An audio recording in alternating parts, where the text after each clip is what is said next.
예수님의 소문이 이렇게 이방 지역까지 그렇게 퍼져갔습니다.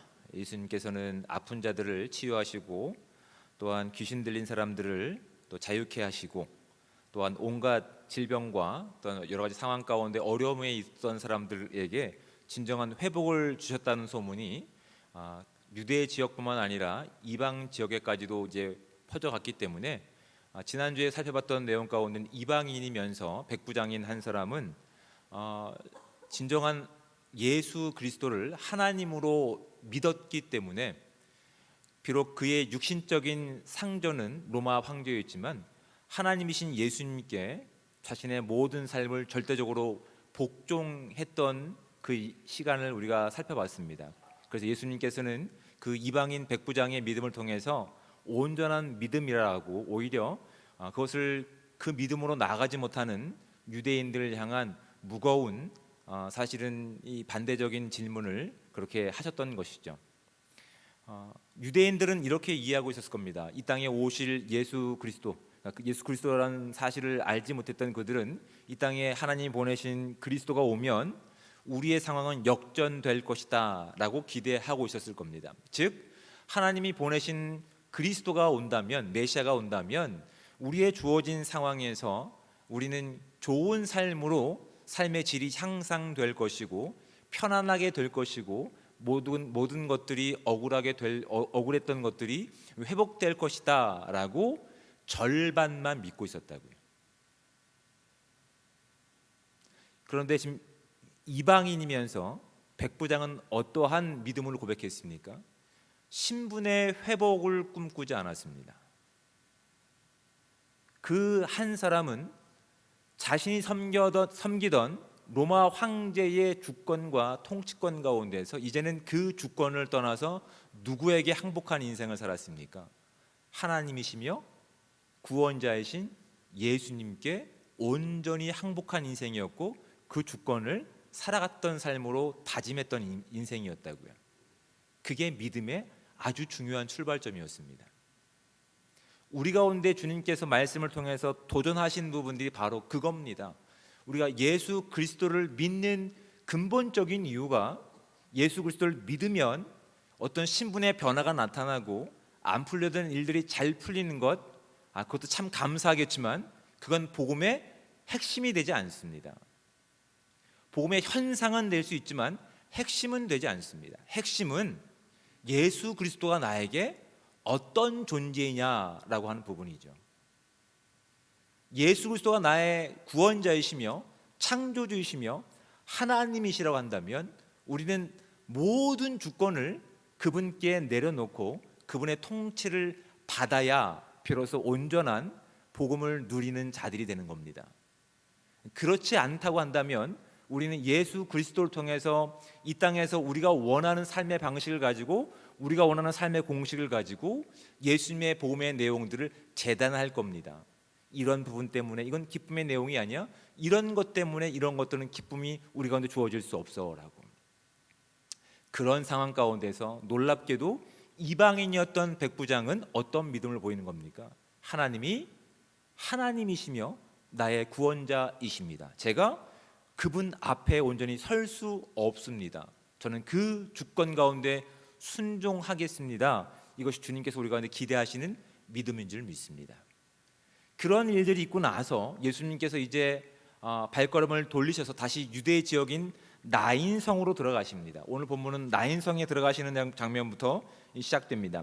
나인성에 들어갈 때 제자들과 함께 예수님께서는 지금 나인성에 들어가고 계십니다. 나인성에 입성하고 계시는데 여러분 지금 예수님과 제자들은 어떤 일들을 지금 예수님을 통해서 바라보고 있는 겁니까?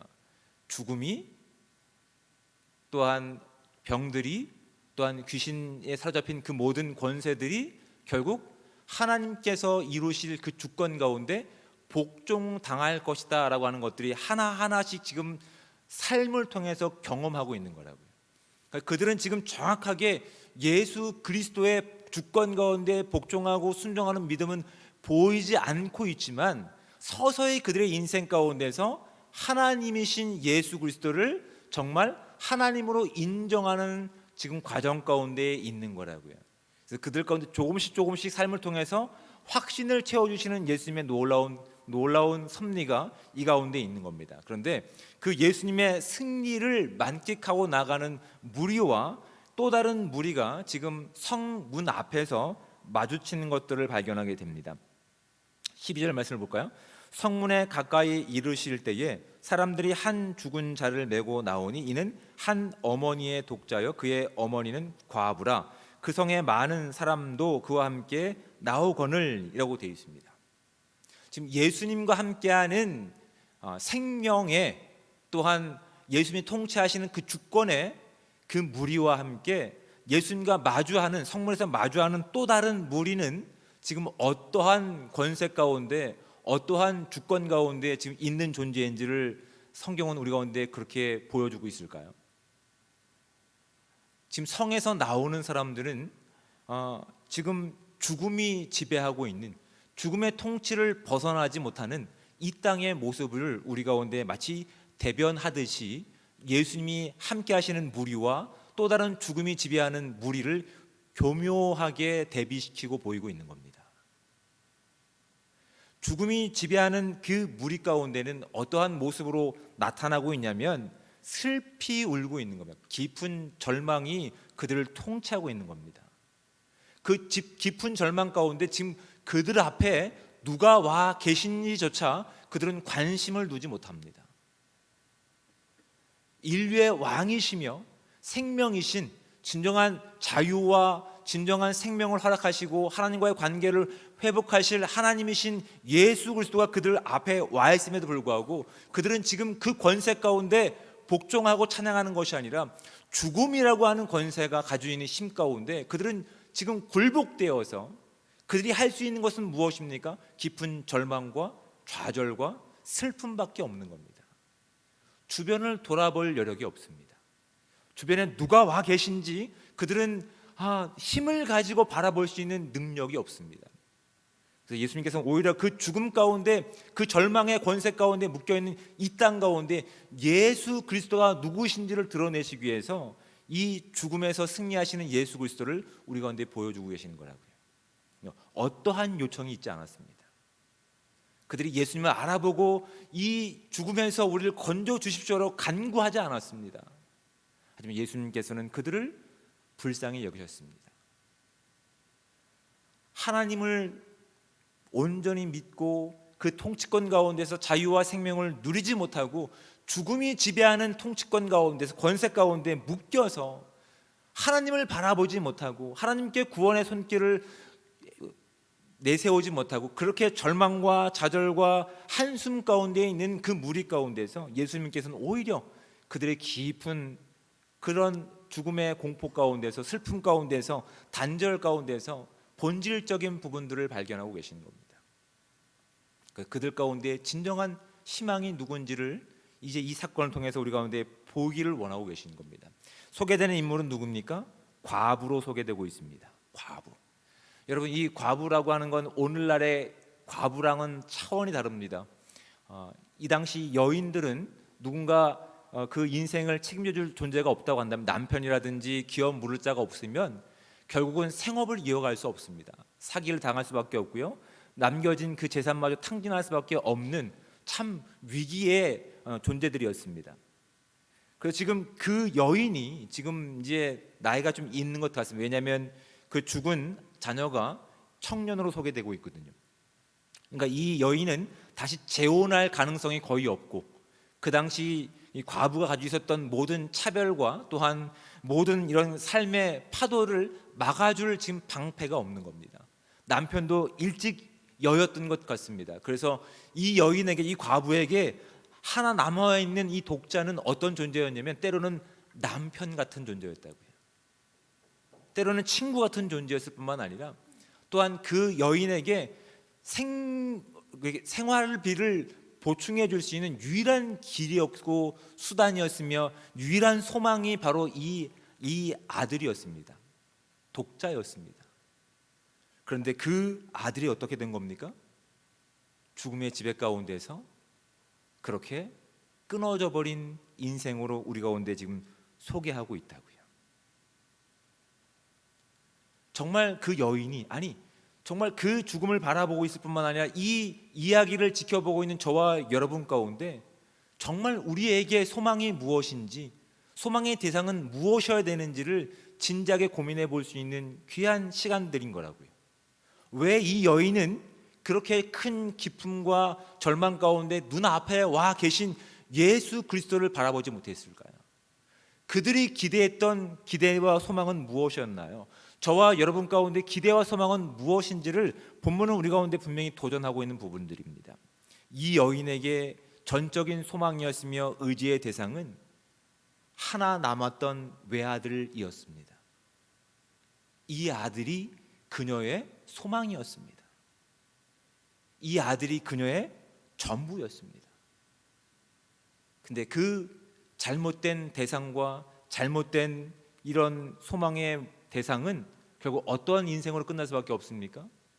결국 죽음의 지배 가운데서, 죽음의 통치권 가운데서 허망하게 끝날 수밖에 없는 인생으로 결론 맺을 수밖에 없다는 사실, 그리고 그 결론은 깊은 절망과 자별, 또 이 슬픔과 원망으로 끝날 수밖에 없다는 모습을, 오히려 이 죽음을 맞이한 이 여인을 통해서 우리의 모습을 바라보게 합니다. 여러분, 이 여인이 가지고 있는 깊은 절망을 통해서 우리가 스스로 한번 질문해 보기 바랍니다. 우리가 전적으로 의지하고 있는 것은 무엇입니까? 우리가 전적으로 의지하고 있는 대상은 무엇인지, 전적으로 우리가 소망을 품고 있는 대상과 또한 관계는 무엇인지 진지하게 고민해 보시기 바랍니다. 그 모든 질문의 대답이 예수 그리스도이셔야 됩니다. 우리의 소망이, 우리가 전적으로 의지해야 될 대상이 예수 그리스도가 아니라 예수 그리스도를 통해서 얻게 될 신분 상승이라든지 어떠한 성장이라든지 어떤 나의 성공의 모습이라고 한다면, 그것이 우리가 원하는 대로 이루어지지 않으면 어떻게 될까요? 소망이 끊어졌던 이 여인처럼 깊은 절망과 좌절 가운데서, 그 슬픔 가운데서 바로 발 앞에 와 계신 예수 그리스도조차 놓쳐버리는 인생을 살아갈 수밖에 없는 인생임을 오늘 본문은 분명히 우리 가운데 말씀해주고 있는 겁니다. 예수님께서는 어떻게 하셨습니까?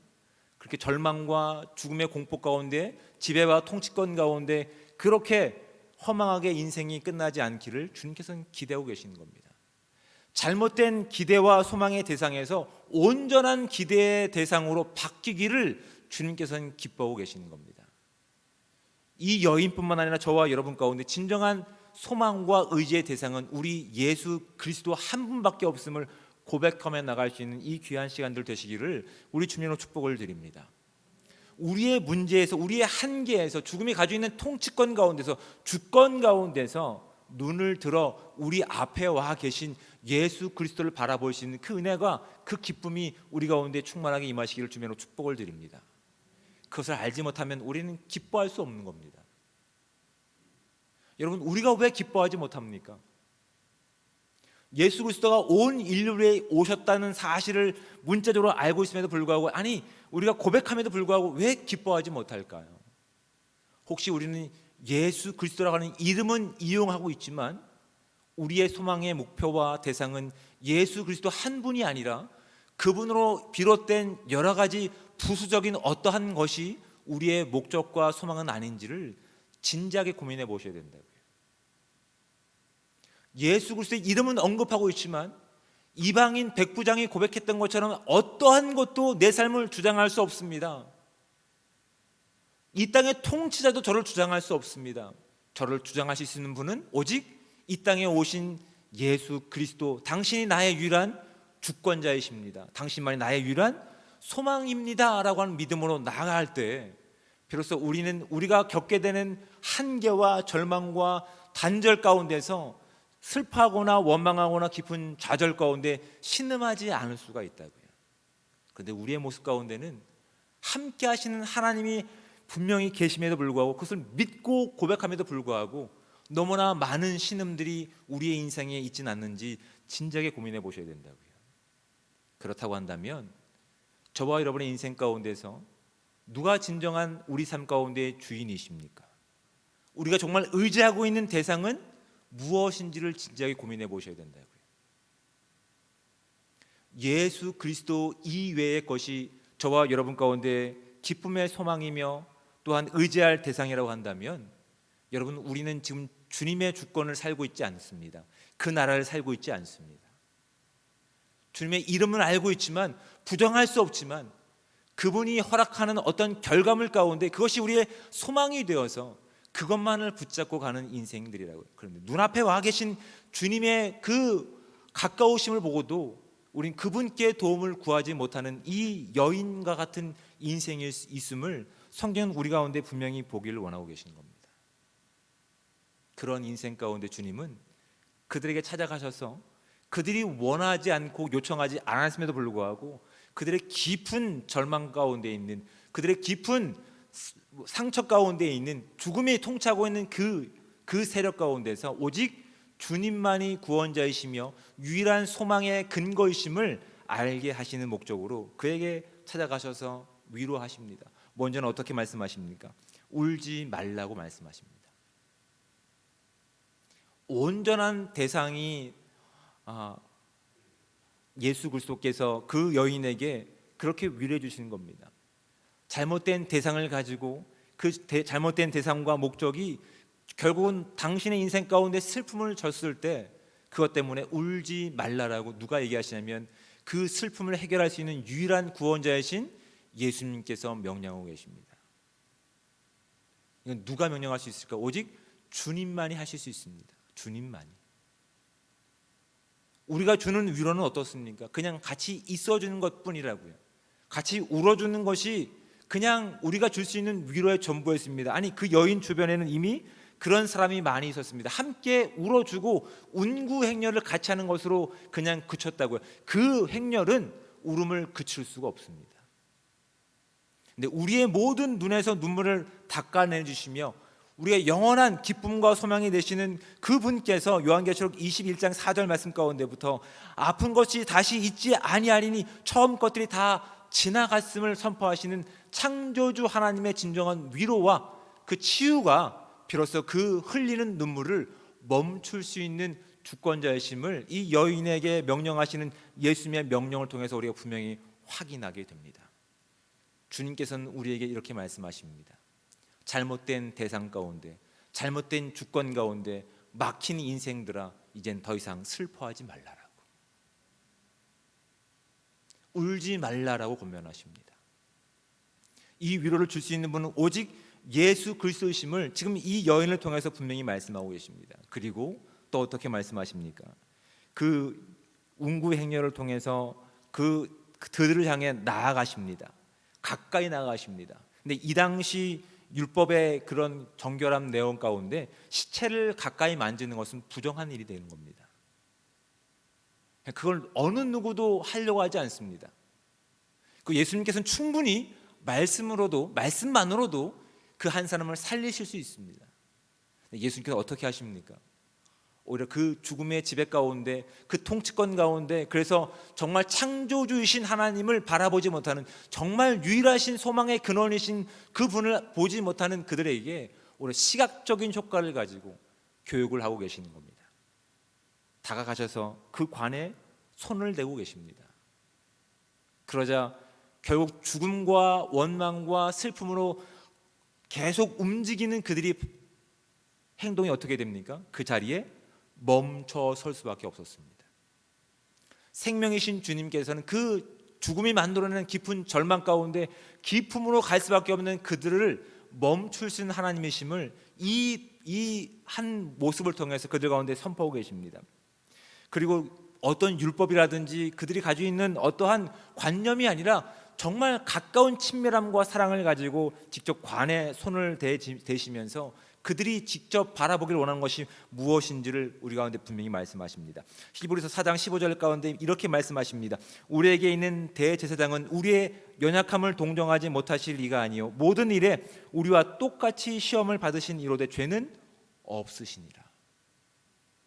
그분께서는 우리의 연약한 부분들을 다 알고 계셔서 그냥 말씀만으로 하실 수 있는 창조주이심에도 불구하고 우리의 가장 눈에 적합한 방법을 가지고, 가장 좋은 교육 방법을 가지고 그 자리에 멈춰서게 하시고 더 이상 절망으로 빠지지 않게 하시고 더 이상 그 죽음이 만들어가는 세상 가운데 이제는 손을 맞대어서 그 자리에 멈춰서서 이젠 생명으로 돌아설 수 있는 기회를 그들 가운데 허락하고 계시다고요. 그리고 말씀하십니다. 일어나라 라고 말씀하십니다. 더 이상 죽음의 지배가 아니라 창조주신 하나님의 통치와 지배를 받는 이 일이 예수님의 그 명령 가운데 일어나고 있다는 사실을 오늘 본문 우리 가운데 보기를 원하는 겁니다. 여러분, 이 말씀은 단순히 죽음을 생명으로 바꾸신 하나의 어떠한 사건으로 끝날 내용이 아닙니다. 정말 우리가 이 땅 가운데 살면서 우리가 소망하고 정말 우리가 관계해야 될 대상이 누구신지를, 또한 우리가 어떤 주권을 살고 있는지를 이 본문을 통해서 우리가 분명하고 확실하게 깨닫기를 원하고 계시는 겁니다. 저와 여러분의 인생 가운데서 예수 그리스도가 나의 창조자라고 고백하셨다고 한다면 우리는 그 분의 주권 가운데 나아가셔야 됩니다. 더 이상 이 세상이, 아니 가장 큰 힘이, 죄가 만들어가는 가장 큰 힘인 세력인 죽음마저도 아무 힘이 없는, 아무 능력이 없는 것으로 만드실 수 있는 그 주권 가운데 우리가 순종한다면 우리가 겪고 있는 이 땅에서의 잠깐의 질고와 고난과 아픔과 슬픔은 우리를 예수 그리스도의 관계 가운데서 끊을 수 없는 하나님의 보험의 능력임을 이 본문은 우리 가운데 분명히 선포하고 있는 것들입니다. 근데 이것이 기쁨이 되지 않는다고 한다면 우리는 진지하게 고민해 보셔야 된다고요. 우리의 소망과 우리의 의지는 무엇인지를, 정말 창조주 하나님이시며 그분이 이 땅을 통치하신 구원자이시라고 한다면 우리는 그 분의 주권 가운데 있는 겁니다. 우리 가운데 있는 어떠한 것도 하나님과의 관계에서 끊을 수 없음을 우리가 선포하고 나갈 수 있는 진짜 복음임을 선포하는 것이라고요. 여러분, 로마서 8장 38절과 39절은 이렇게 말씀합니다. 내가 확신하노니 사망이나 생명이나 천사들이나 권세자들이나 현재일이나 장래일이나 능력이나 높음이나 깊음이나 다른 어떤 피조물이라도 우리를 우리 주 그리스도 예수 안에 있는 하나님의 사랑에서 끊을 수 없으리라. 아멘. 여러분, 이 과부를 그 절망에서 일으키신 능력이 그 과부의 믿음 가운데 있었습니까? 아니요. 오직 하나님의 긍휼하신 사랑 가운데 있었음을 이 본문은 우리 가운데 분명히 말씀하고 있다. 우리가 꿈꿀 수 없는 하나님과의 관계와 생명의 능력을 하나님께서는 이 죽음의 문제를 생명으로 바꾸시는 과정 가운데 우리 가운데 분명히 선포하셨습니다. 그래서 우리가 그동안 어떤 주권 가운데 놓여 있었는지를 바로 보기를 원하고 계시는 겁니다. 저와 여러분들은 예수 그리스도의 주권 가운데 있습니다. 생명의 주권 가운데 있습니다. 복음의 주권 가운데 있습니다. 그 전까지 사도 베드로도 이 땅의 것 가운데 목적을 뒀던 인생이었습니다. 예수님과 십자가에 오르시기 전까지 그들은 그 문제 가지고 싸웠습니다. 제가 주님께서 다스리시는 그 나라에서 오른쪽에 앉기를 원합니다. 왼쪽에 앉기를 원합니다. 근데 그들이 비로소 예수 그리스도의 죽으심과 부활하심을 직접 경험하고 목격하고 나서 이제 그 주권 가운데 살 수 있는 그 확신을 그들이 누리게 됐습니다. 사도행전에 보면 여러분 어떤 이야기가 나오냐면 성전 미문에 올라가는 그 길 가운데서 베드로와 요한이 안진뱅이가 있었습니다. 다리를 쓰지 못하는 사람이 있었습니다. 그 사람이 할 수 있는 유일한 소망과 내용은 그냥 성전에 올라가는 사람들 가운데서 얻어먹는 것이 유일한 소망이었습니다. 근데 여러분, 그 인생뿐만 아니라 베드로와 요한도 그와 다르지 않은 인생이었다고요. 그들의 소망은 잘 먹고 잘 사는 것이었습니다. 인정받는 것이었고 무시당하지 않는 것이었다고요. 근데 예수 그리스도의 주권을 살아갔을 때 그들이 어떻게 변합니까? 나에게는 네가 원하는 것이 없지만 나에게 있는 것을 내가 너에게 줄 텐데 곧 나사렛 예수 그리스도의 이름으로 명하노니 라는 그런 선포가 그들의 입술 가운데 나왔다는 사실을 우리가 고백할 수 있는 이 귀한 시간들 되시기 바랍니다. 비로소 그들은 고백하는 겁니다. 그 전까지 예수 그리스도와 함께 했던 그들의 인생이었지만 그들을 지배하고 통치했던, 아니 그들이 소망을 가졌었던, 그들을 정말 목적했던 것들은 하나님의 주권 가운데 복종하는 삶이 아니라 그 믿음을 온전히 살아내는 것이 아니라 예수 그리스도의 이름으로 내가 좀 형편이 나아지는 것들을 꿈꿨던 인생이었다고요. 근데 결국 그런 인생은 어떠한 결말로 맺혀지게 되냐면 죄가 통치하는 가장 강력한 권세인 죽음으로 끝날 수밖에 없는 인생임을 오히려 이 나인성의 이 사건을 통해서 우리 가운데 보여주고 계시는 겁니다. 그래서 그 절망 가운데 통치당하고 있으면 눈앞에 계시는, 아니 우리와 함께 하시는 분명한 예수 그리스도가 계심에도 불구하고 우리는 다른 것을 구하고 있습니다. 왜냐하면 예수 그리스도가 우리의 소망이 아니거든요. 정말 기쁨과 소망으로 오신 예수 그리스도를 감격하며 감사하지 못하는 그들 가운데 오히려 긍휼한 마음을 가지고 예수님께서는 그들을 찾아가십니다. 더 이상 죄가 그들을 통치하지 못하도록 생명이신 구원자이신 예수님께서 그들 가운데 죽음마저도 아무 힘이 없는 것으로 만드시는 하나님의 능력을 그들 가운데 보여주고 계시는 겁니다. 여러분, 이 말씀이 저와 여러분 가운데 깊은 도전을 줄 수 있는 말씀이 되시기를 우리 주님으로 축복을 드립니다. 여러분, 어떤 권세에 복종하시겠습니까? 세상 사람들이 원하는 은과 금을 우리는 우리의 소망으로 삼으시겠습니까? 아니면 변화된 베드로와 요한 사도가 그렇게 그것이 전부인 인생을 살아가던 성전 미문에 앉아있던 안진뱅이의 인생 가운데서 그들의 주권인, 그들의 능력인 예수 그리스도의 이름을 전하시겠습니까? 정말 그 은혜가 저와 여러분 가운데 있다고 한다면 여러분, 우리는 기뻐하실 수 있어야 됩니다. 이것이 진짜 복음입니다. 우리가 그것을 알아차려서도 아니고 너무나 우리가 그 인생 가운데, 그 죽음 가운데, 절망 가운데 복종당하고 있는 사실이 너무나 안타깝게 여기셔서 하나님, 우리 이렇게 사랑하셔서 그 아들 우리 가운데 보내주신 하나님의 능력이며 생명이며 관계라는 사실이 이 말씀을 통해서 우리가 확인하고 그 복종, 그 능력 가운데, 그 주권 가운데 온전히 순종할 수 있는 복된 삶이 저와 여러분 가운데 충만하게 임하시기를 주님으로 축복을 드립니다. 그래서 정말 하나님을 바라보지 못한 이 세상 가운데 그 복음의 찬맛을 아는 이들이, 정말 그 주권을 살아가는 저와 여러분들이 예수 그리스도의 진짜 복음을 전할 수 있는 우리의 복된 삶 되시기를 우리 주님의 이름으로 축복을 드립니다. 기도하겠습니다.